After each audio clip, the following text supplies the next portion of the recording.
Buğlama. Ya açıq arasıdır. Bu kartofla etin kızartılmış o tarz bir şey mi? Ne dedi?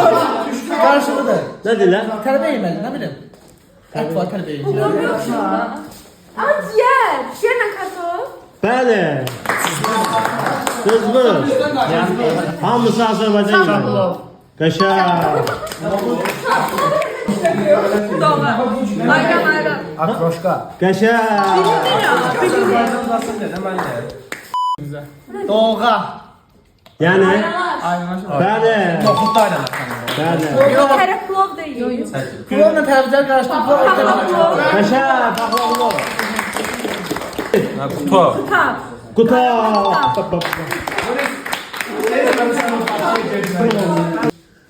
Qoğa.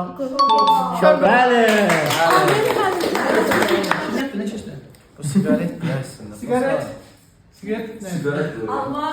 Sigara böreği. Bir dəqiqə müəllim fikirləşsin tapacaq. Sigara böreği. Alma. Ondan utamayacağım. Alma. Şimdi yaxtaqdan zəhləmir. Sigara böreği.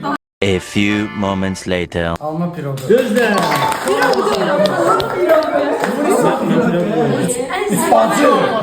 Giyme badımıza. Giyme badımıza. Uspazan sizlərdədir. Uçmazdan çilerden. Uçmazdan çilerden. Biri səni gözləyir. Ne diyor?